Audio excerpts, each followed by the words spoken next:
Feeding chickens doesn't have to cost an arm and a leg. They don't even have to be fed on corn-based store feed at all. Chickens are omnivores, making it possible to source food for them so much more varied and readily available. You just need to know where to look.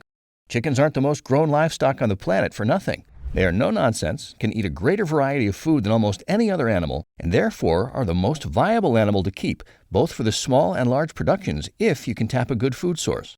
Here are a few ingenious ways to cut down on feed costs, or to cut money out of the equation entirely. Let's get into feeding chickens on a budget. The truth is, most chickens are not being fed the amounts that they actually need. Underfeeding affects laying rates, but so does overfeeding. And we're not talking about green feed here. Giving your girls chicken scraps and garden waste isn't going to make them chunky around their fluffy butts. They take longer to scratch and tear through the fibrous material, so they just don't get as much in as they would with ground-down, refined corn-based feed. And they're getting a workout while they're scratching, rooting, and kicking over all that leftover salad and vegetable tops anyway. But the refined feed is just sitting around like a bowl of potato chips, waiting to be unnecessarily grazed on, putting the chunk in the chunky chicken butt. But, more importantly, slowing down egg production. Get them on a schedule instead of keeping their feeders full all the time. The average chicken eats about 2 pounds of standard feed a week, or half a cup a day. Do the math according to how many you have and feed them accordingly. Your feed cost will go down, and your hens will actually be healthier for it if you feed them the correct amount twice a day without taking away their delicious green treats from the kitchen. Getting your hands on the byproducts of food businesses is cheap, nutritious, and there's more of it being thrown in the landfills unnecessarily than you'd believe. Breweries have highly nutritious spent grain pulp at the end of every batch of beer. The small, privately owned breweries will probably give it to you for free to save themselves the cost of disposing of it.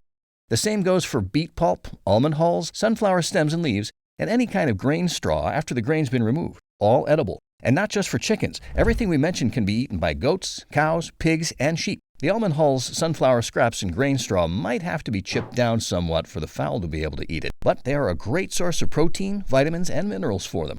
Chickens can't really overeat on kitchen scraps. Like we mentioned, they're working while they're eating, so processing all that green is a little different than simply standing in front of a tray mindlessly pecking at food that doesn't require a little effort to eat. But the scraps don't stop at your kitchen. Your neighbors, restaurants, and farms all come with ample amounts of food waste that's more trouble to dispose of properly than it is just to give it to you. The only thing you need to avoid when taking scraps is meat. Chickens and pigs can eat meat, but giving it to them as a food alternative is asking for a parasitic infection or a bacterial disease brewing out. Meat just rots faster than green matter does, and it decomposes with a completely different set of rules. And yes, you can absolutely feed them back their own eggs if they've been laying too much for you to consume. Instead of letting it rot on the counter, give them the much-needed calcium and protein. Some say raw eggs, though perfectly safe for chickens to eat, teaches them to cannibalize their own eggs as soon as they lay them. Some suggest to cook the eggs properly, crush it, shells and all, and they'll go crazy for it. Consider other businesses in your area that go through food products in bulk. Grocery stores always have product expiring. Leave your info so they can give you a call. Pretty much anywhere that has food usually has food waste that can feed your flock.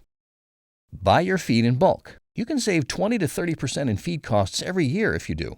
And if you're worried about storing all that feed for the entire year without it being eaten by rodents or spoiling, there are plenty of options to safely store feed for years in advance. Heck, if you're just feeding a backyard flock, you can just vacuum seal it in plastic, add a packet of silica gel to absorb excess moisture, and they'll store comfortably for the whole year. Then, fermenting their breakfast won't just stretch your feed for longer, it'll make the food more nutritious for them at the same time. Fermentation begins the process of breaking down the grain before they consume it, making the protein, minerals, and fiber much more digestible for them. The same holds true for fermented food for humans. When we say worm farms, it can mean a lot of different species and methods. Earthworms, maggots, and mealworms are all delicious high-protein snacks for all of the fowl species. Maggot farms are quite, well, let's not mince words here, it's pretty disgusting, so it might not be everyone's cup of tea. Essentially, a bucket with some holes at the bottom is hung from the ceiling of the coop. Inside, you place a piece of meat that's allowed to rot and attract all of the flies in the area that'll lay their eggs in the stinky chop. As the maggots hatch, they fall through the holes, feeding the waiting birds below. The chickens are going to camp out under that bucket all day, just waiting for the next treat to fall down.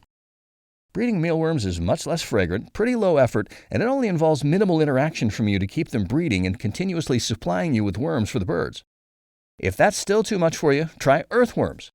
Earthworm habitats are just buckets filled with sand, and all you have to do is give it some water every now and then and throw some kitchen scraps over the top. They multiply like crazy, and you won't even have to touch them at all during the entire process. Just take a spade and scoop a shovel full of sand wriggling with worms straight onto the coop's floor.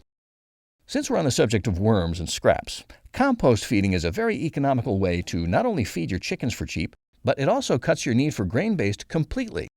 We did a video on the compost feed method a while ago, so if you want the full breakdown, we'll link that video for you. But to put it simply, chickens don't actually need all of that carbohydrate-rich grain feed. Humans, pigs, and fowl are all omnivores. And in the same way that humans do well on a high-protein diet, so do all the birds. We know bugs and meat contain protein and iron, but it's high in all the other nutrients too.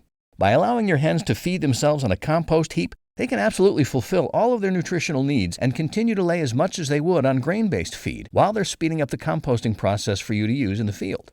And just as the fowl can live entirely on compost, so can they by grazing.